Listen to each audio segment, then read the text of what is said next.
All right, everyone, welcome back to the Psych and Theo podcast. We are excited to start not a new series, but something that's kind of related in this aspect of Christianity. Three big topics: anxiety, depression, and forgiveness. And today, in particular, we're going to be talking about how Christians can manage and deal with anxiety. And we'll look at a couple of different things: normalizing it, defining it, what are some ways to cope with it, and yeah, just what does it look like in the life of a Christian.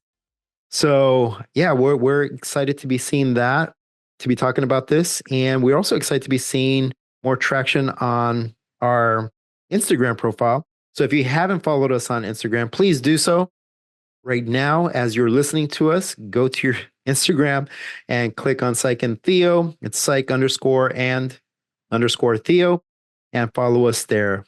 Again, you'll get a lot of our clips and highlights from each of our episodes that I think will be helpful. And follow us on Spotify and Apple Podcasts. So today we're going to be talking about anxiety, Tim. What do you think about that? Very anxious about this episode, buddy. Right. Yeah. So, Sam, kick us off. What is anxiety and how is it defined? And then how does it show up? How does it manifest in an Yeah. individual? Yeah. One of the ways to kick this off is just describing it as you mentioned. So it's kind of a natural emotional response to perceived threats or stressors. So just kind of breaking that definition down just a little bit. One, just a natural emotional response. So that kind of brings this normalization to it, that we all experience anxiety, especially when we have threats or stressors in our lives. But the other key word there was also perceived, right? Because there are things that you and I can look at and we may not see it as a stressor. One of us may see it as a stressor and the other one may not. Right. So that word perceived is very important when we're talking about anxiety, because we all have different experiences, different types of stressors in our lives, different stages of life, which brings with it different stressors. So those two are probably the key words there. So natural, it happens. We all feel anxiety in different ways. And also perceived, right? This idea of perceived threats or stressors, because we all have different experiences that allow us to see some things as a big deal and some things not as a big deal, right? So this often is displayed through worry, apprehension, fear, doubt, a lot of different ways, but it's very situational. So I guess that's a good place to start in defining what actually anxiety is. So with that, one of the ways in which we can counter the effects of anxiety is really bringing this aspect of normalizing it in our lives, because I think we almost have gone to the other extreme where everything is a big deal and everything is anxiety inducing and everything is a concern. A lot of futuristic or future minded worries or concerns that we have doesn't allow us to be in the present. And with mindfulness, which is one of the practices that we do for managing anxiety, is about being in the present and focusing on what's within your control right here, right now. But yeah, 3 benefits to normalizing anxiety. I was thinking about this. Is one of the things that it does is Well, that it helps. Oh, go ahead. can you explain for the audience what do you mean by normalizing it? Does that mean normalizing as in saying it's okay, normalizing it as in pointing out that everyone struggles with anxiety to some extent? So, what do you mean by normalizing? Yeah, I think both of those are exactly what we're referring to here. One, it's okay. It's okay that you experience anxiety. That means that your nervous system is working, right? This idea of it's telling me something's off and I need to address it.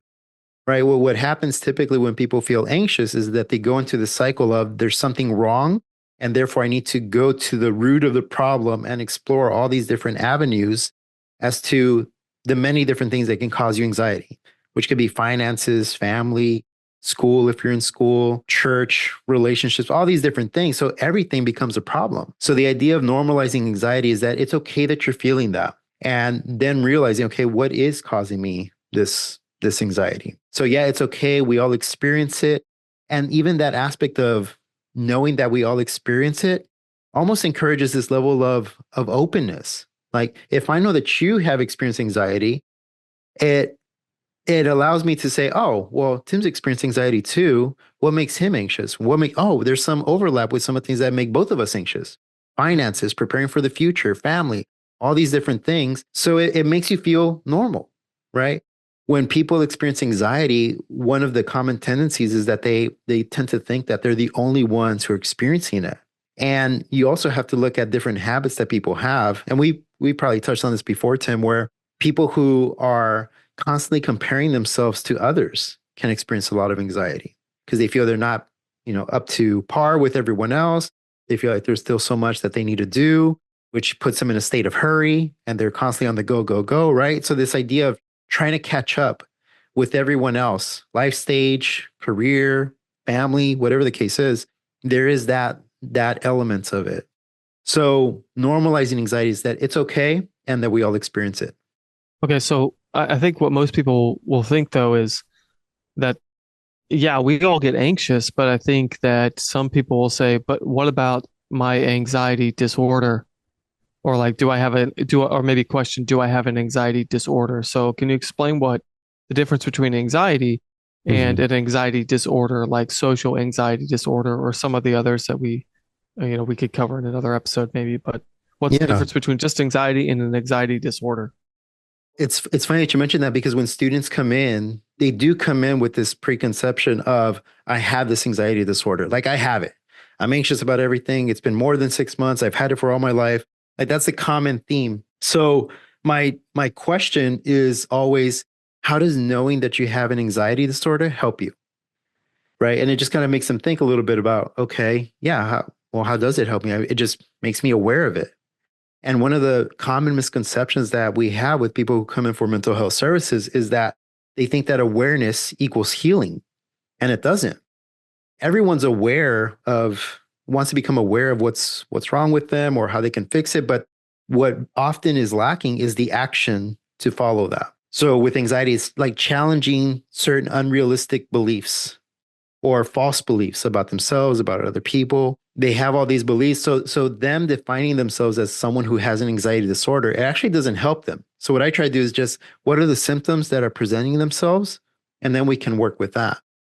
And we'll often find a lot of different things where they're not sleeping, they're not eating right, they're not in community, they aren't challenging certain negative beliefs, right? Now, but to your question, you say, well, what's the difference between just having anxiety and an anxiety disorder? The first part is, okay, first, is there a benefit to you knowing whether it's one or the other? And some people might say, yes, okay.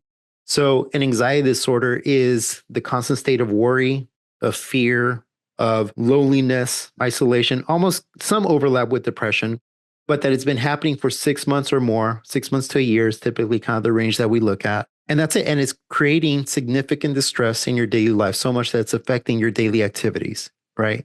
So, people who can't go into social circles, they experience a high levels of social anxiety. They can't speak. They stumble over their words. They feel awkward, all these different things. So those are just things that they become aware of. So again, what I try to do is how has that been helping you to know that you have social anxiety disorder or just an anxious anxiety disorder? It's just working with the symptoms and normalizing it as in reducing the stigma, validating feelings, and just encouraging openness so that they realize that they're not alone in experiencing that. Okay. All Yeah. right. So then what are some ways that cultural pressures contribute to anxiety?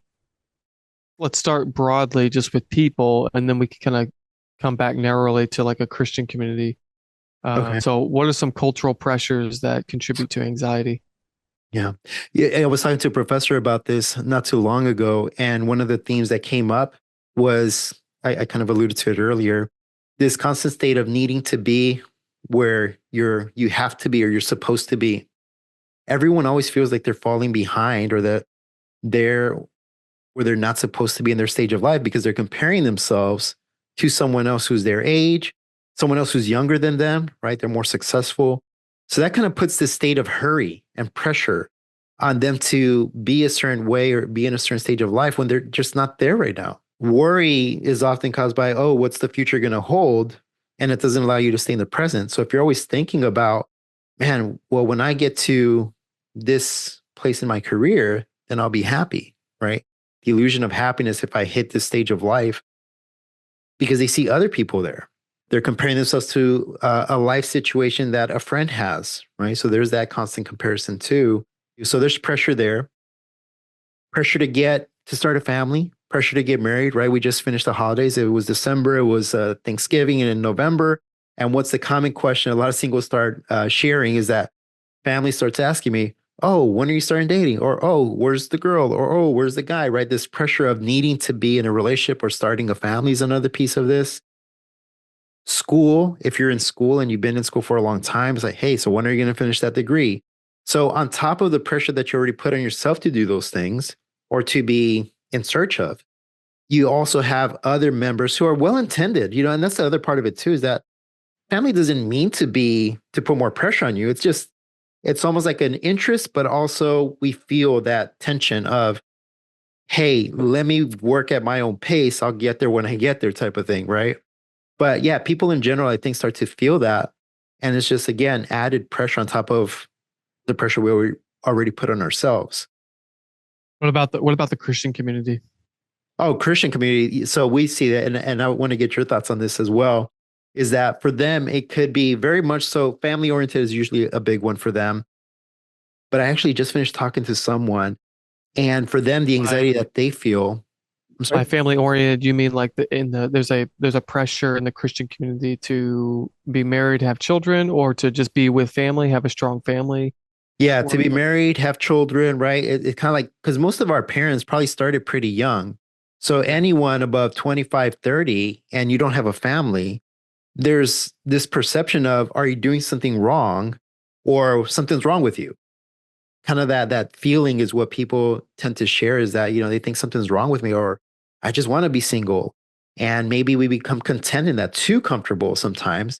But our parents are comparing it to the decisions that they made in their lives. So if they were married at 22, 23, they started their families pretty early. So they're thinking to themselves, well, why haven't you done that? Right? Most parents want that for their kid. They want to follow in the same footsteps, especially if they have a good family. But yeah, that pressure, how else can you replicate, and that you can touch on this as well. Can you model that relationship between Christ and the church, right? It's the marriage covenant. Why wouldn't you want to be married already? Right? That type of thing too. Or maybe your expectations are too high. Are you being too picky? Then it becomes a shaming component to that as well. So there's all those different types of pressures that seem well intended, but they have different effects. And again, like there are things that we can accept. There are some things that I don't need to make a big deal about. When family makes comments like that, in my head, I'm thinking to myself, okay, they're making comments. I get it. Anyone would ask. But when someone says, and this is how they add to their anxiety, oh my gosh, they keep putting pressure on me to get married and I'm not ready, blah, blah, this and that. Like that adds more anxiety. It adds more pressure because of the way that you're perceiving that. So I think the way that we look at things needs to be remove that pressure of I'm not in control of what my family's going to say or what people are going to say. I'm only in control of my own thoughts, words, and actions. So once you're able to bring the locus of control back to you as an individual, you can reduce a lot of anxiety because again, there's so many people, especially with the advent of social media, is that we operate based on the assumptions or comments of other people about our lives. And that's not a way to live your life. And, actually, Tim, in one of our conversations, you kind of hit on that and it just hit me too. I was like, that's right. Like, why am I living for for what people have to say about my life when they're not involved in my life? That doesn't make any sense, right? But that's kind of how a lot of Christians operate. Say, oh, what is so and so going to think? What is so and so going to think? And when you have so many voices on one topic that you haven't even processed yourself, again, that anxiety starts to build and increase and, you know, make you more anxious. All right, good Question. thoughts. So, what about this? So, you mentioned personal relationships. What about attachment styles influencing anxiety? Hmm. Can you maybe give us a really quick crash course on the attachment styles and how does that influence anxiety? Yeah, yeah. So attachment style, obviously I talk about this on my other page, God Attachment Healing, but also when we've talked about this as well, is this aspect of, well, where do you get your attachment style from? And it really has to do with how your needs were met when you were a child and how do they continue to be met or unmet as you move into adolescence, young adulthood, and so on. So for the person who has an anxious attachment style, for them, it's been usually inconsistency in getting your needs met. So It could be where a parent did meet your needs sometimes and didn't other times because life changes, right? Maybe they had to work. Maybe there was a sickness in the family. So your needs now kind of get put to the side because there's other things that are more pressing. So in your mind as a child, you don't understand all those shifts and changes. So the body starts to experience that. And it just realizes that, hey, sometimes my needs were met and sometimes they're not being met. And I don't know why exactly. And then there's this question of, is it because of me? Did I do something wrong? Like, well, what happened here? It can't really be my parents' fault because they're good and they love me. So it can't be their fault. So I must have done something wrong. So as you get older and you move into young adulthood, into those types of relationships within the church, romantic relationships, you're questioning all of those different things. Like, am I doing something wrong? You over evaluate every single situation. And the only person at fault in your mind is you.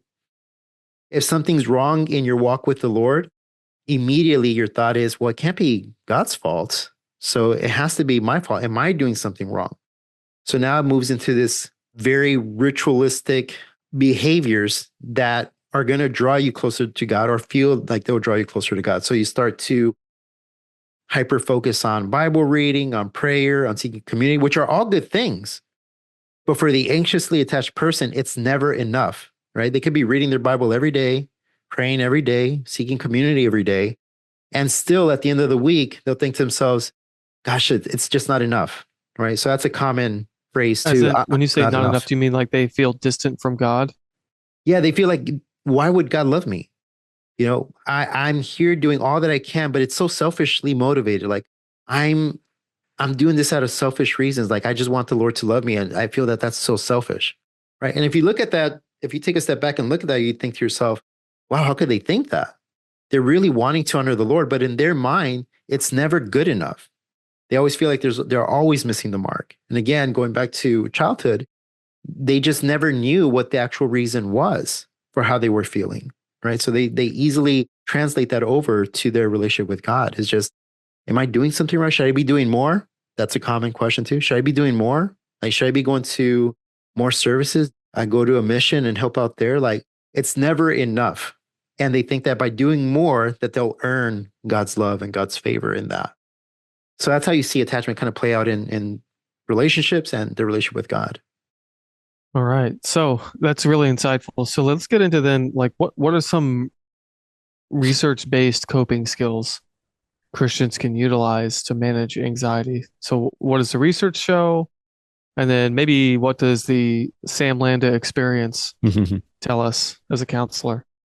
Yeah, yeah. The most research-based way to counter anxiety is CBT, so cognitive behavioral therapy. Most Christian counselors kind of reference that because Christians understand it, right? The idea of challenging false beliefs or things that are untrue, things that are not in the present, right? Staying in the present. Every day has its own worries, just worry about today type of thing. So you get untrue beliefs or untrue thoughts that people have, and you start to challenge them in session. So an untrue belief could be, I'm unworthy. Unworthy of what? I'm unworthy of God's love. I mean, look at my past. All my past, I've lived a life of sin. I made a lot of bad decisions. I was disobedient to my parents. Why would God forgive me? So the core message under all of that is I'm unworthy. Okay, so we start challenging. Okay, are you really unworthy? Like, what does God's word say about you as a person? Oh, well, I'm made in God's image, but still, what does that mean? What does that mean for me? Okay, so you're made in God's image. So build on that. What does it mean for you to be made in God's image? That he loves you and cares for you and that you are chosen. You're chosen, right? He chose you to be a son. You're a believer now. So slowly you start working through challenging beliefs. And the unworthy one is a hard one to work through because it's also a physical experience. Like that person can't believe those words unless they're experiencing that along with the counselor. So strong therapeutic alliance is the experience of a person with a counselor and then challenging those beliefs. Because again, when you grow up in a setting or in home environment that's unsettling or that's inconsistent, you may not be able to make sense of it in your mind, but your body is still taking note of how you're feeling physically. So people who are in those types of environments just feel anxious. They don't know. There's a lot of uncertainty. Maybe they had an explosive father, right? So sometimes he was really nice and sometimes not. Or a demanding mother. Mom expected a lot, but at the same time, she shamed them that they should be doing more. So even though in their minds at that stage of life, they weren't able to make any sense of it, their body is still experiencing the anxiety levels and how their body felt. So if they can come into a counseling session and not feel judged and not feel like they're being demanded from or not feel like they're being lectured at, then that helps their body kind of, oh, this is what it feels like not to be judged or not to be in that constant state of anxiety, which allows them to now, okay, I can grab this thought. Yeah, that doesn't make any sense. But it's them challenging the thought is also aligning with how their body feels, that it feels safe, it feels secure, it feels able to challenge those beliefs, right? So CBT is a very common approach for a lot of Christian clients and for a lot of Christian counselors. They also utilize mindfulness and meditation. So this idea of focusing on the present. The past, can't change that. Made bad decision. Okay, we accept it and we know that we can't change that. Well, I'm experiencing the consequences of those decisions now. Okay, so we can sit with that here. Tell me about that. What are you currently going through that's been a consequence from those decisions? But again, the focus is on the present. But some clients may jump to, well, what if this impacts me in the future? Well, we don't know, right? The Lord is healing you now. We don't know what it's going to look like a couple months from now, years from now. So mindfulness meditation is about really keeping them in the present.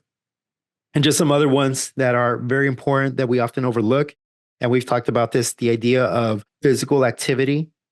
Some people just ignore that, hey, you need sleep, you need to exercise, and you need to eat well. If you're not doing those things, then you're going to feel a certain level of anxiety. For some, and I don't personally recommend it just because I'm biased towards drinking coffee, right? But for some people, drinking coffee makes them more anxious. You probably should cut back a little bit on the coffee. And again, that's been told to me before, and I just ignore that one. So it just is what it is. Yeah. But I do deep breathing and journaling. I haven't been able to do a lot of journaling, but journaling has also proven to be pretty effective for managing anxious thoughts. I want to bring up one more thing, and this is something that a video you sent to me a couple days ago, and I guess you could put this in the category of like internalization. In the video, this mental health professional was explaining how she tells clients, "Don't say I have anxiety. Say I am anxious about something." Because when you say I have anxiety or my anxiety, you make that part of your identity. Can you go into that a little bit and explain on a deeper level what that is? Because that when you sent me that video, that's what sparked me. My response was, well, isn't anxiety just a response to like a threat or a danger? So like all of us have some sort of like natural anxiety response system, but let's get into a little bit of just the internalization or identification of anxiety with me as a person. Why is it better to say I am anxious about XYZ as opposed to my anxiety or I have anxiety? No, that's a great question, Tim. This kind of goes back to what I mentioned earlier about, is it helpful to know that you have an anxiety disorder? Any of the different ones, right? Social anxiety, generalized anxiety, whatever the case is. Is it helpful? And I think the reason why that question is important is because we make it part of our identity. My anxiety that really isolates you from everyone else. Like it's only you who has this very particular type of anxiety. My anxiety, so that's something that's not shared. It's just yours, it's personal, and it makes you almost feel alone. So no one else is experiencing my level of anxiety. And it could be very specific to a situation. But again, it's that isolating component to it. And the difference with saying, I'm feeling anxious, that's something that all of us can relate to, right? We've all felt anxious. So it kind of creates this open space of, hey, I felt that way before too. And I know other people feel anxiety too. So it opens up the space for that. It doesn't just make it a thing about you. It makes it a common human experience. And it's not to say that to minimize the situation that you're in that's causing you a lot of anxiety. It's not to say that. But you feeling anxious or feeling very anxious is describing a very real thing that's happening right now in the present. When you say I am anxious or my anxiety disorder, you're taking that on as an identity. So that's past, present, future. A lot of people who feel that's their disorder, that they can never change that. But if I say I'm feeling anxiety, then the next day or the next week, I could say, you know what, I'm not feeling anxious anymore because you're practicing maybe some of these techniques that we've been discussing. So it kind of separates you from the identity of it and just accepts it as this is a very real feeling. God created us to feel these things. Again, it's noticing a perceived threat or stressor in your environment. So that's normal. Yeah, it's necessary for us to Okay. feel anxiety. All right. So this question's a little bit of a curveball. What about the place of medications Hmm. in managing anxiety, even if temporarily? Is there any place for even for the Christian? Is there a place for medications to help manage anxiety? Yeah. Yeah. And actually, so I'm gonna take a line from Tim here. So I'm gonna recommend the book. It's called The Anxiety Cure. It's by Dr. Archibald Hart. And he has a really good chapter in here about that, where he talks about, for anxiety, he's not opposed to this was in 99, so it's a little bit older, but it kind of shows you the idea of how we see things throughout time. So at that time, people still had this stigma of Christians shouldn't be taking medication. And what he's saying, he's like, I agree, but I think it's important that you could take medication early on to just stabilize things in order for you to be able to counter these negative thoughts and feelings that you're experiencing. Again, sometimes the body just needs to be in a relaxed state to be able to do what it needs to do, such as challenging certain beliefs and thoughts about yourself, being able to relate or present if you're experiencing social anxiety disorder, make friends, whatever the case is. Sometimes the body just needs to feel calm and relaxed. And some of these medications that they recommend can be helpful for that. But his follow-up is, but you still need to do the other work of creating close relationships, challenging those beliefs, trusting God throughout the process. So he does have a spiritual integrative component in the book as well. So all those things are important. And to go back to kind of how I approach this as well, is that whenever someone experiences that anxiety or depression, we're looking at all the other things first. Okay, so how's the physical piece? Are you exercising? Are you eating well? Are you sleeping well? Right? Those are big factors there. Then the relationships, then the emotional piece, then the spiritual piece. And then if we check all those and we try different techniques for those and nothing's changing a lot, then okay, medication. Let's see if medication helps with that. But we've already given the person enough tools that once they do take the medication, they're practicing all of that and the medication piece. So again, most counselors, Christian counselors will tell you one of our biggest frustrations is that in the mental health field, the number one recommendation, even before doing some of the work, is hey, take this medication so we can get you in that space first, and then we do the work. Again, Christian counselors are kind of split on this, but I think more land where I am, where we want to do all the other work first, and then we'll look at medication. So we refer them to a psychiatrist or psychologist to do that work. Okay. So, any final thoughts or final words of advice for our brothers and sisters who might be experiencing high levels of anxiety? Yeah, yeah. One is I know that having anxiety can have a huge influence on faith and doubt, right? That because you're experiencing anxiety, that for some reason you feel that you may not be having enough faith. And because you don't have enough faith, then you start to doubt whether God's real in your life or if you're really allowing him to take control of what's going on in your life. So there's this shaming piece that comes in with that, whether it be because of your church or maybe some comments that other people have made. It can make you really feel like a bad Christian because you're experiencing anxiety. And again, if I go back to my first point, is that if we normalize that and we say, you know what, everyone experiences anxiety. I mean, people in the Bible experience anxiety. Now, it doesn't describe the whole scope of it, but they experience some situations where I think anyone would feel anxious. So again, we go back to normalizing, okay, everyone experiences this. And they may had some challenges with their faith or doubt. Another piece is just this fear of the future. What's going to happen tomorrow, next week, if I make this decision now? How's that going to impact everything else? And though it's good to think about the future and consider obviously the decisions that you're making today, we can't predict what's going to happen, right? Life changes, life is dynamic, and we don't have control over all of that.